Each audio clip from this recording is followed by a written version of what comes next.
عبید. عبید عربی زبان کا نام ہے. اردو میں اس کا مطلب ہے عاجز بندہ. عدنان. عدنان عربی زبان کا نام ہے. اردو میں اس کا مطلب ہے ہمیشہ ایک جگہ رہنے والا. عرفان.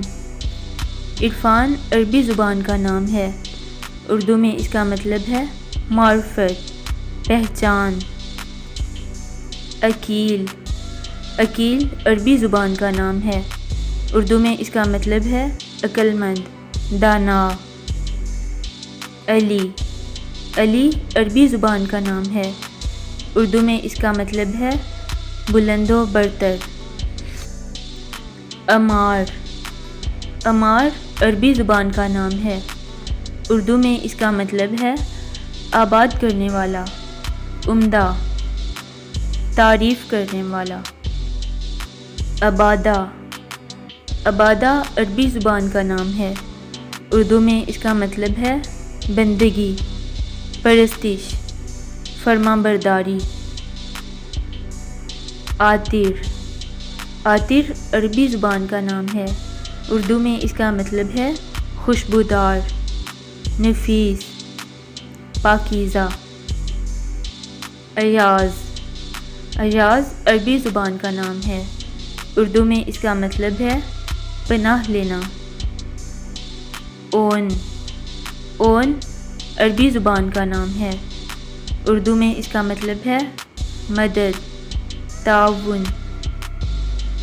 عنان. عنان عربی زبان کا نام ہے. اردو میں اس کا مطلب ہے بادل. اوف. اوف عربی زبان کا نام ہے. اردو میں اس کا مطلب ہے برے کاموں سے روکنے والا. عاشر. عاشر عربی زبان کا نام ہے. اردو میں اس کا مطلب ہے 10واں. عباس. عباس عربی زبان کا نام ہے. اردو میں اس کا مطلب ہے شیر. عاطف. عاطف عربی زبان کا نام ہے. اردو میں اس کا مطلب ہے شفقت کرنے والا. عقبہ. عقبہ عربی زبان کا نام ہے. اردو میں اس کا مطلب ہے حسن و جمال کی نشانی. عدی. عدی عربی زبان کا نام ہے. اردو میں اس کا مطلب ہے لڑائی کے لیے نکلنے والا گروہ. عاکف. عاکف عربی زبان کا نام ہے. اردو میں اس کا مطلب ہے اعتکاف کرنے والا، گوشہ نشین.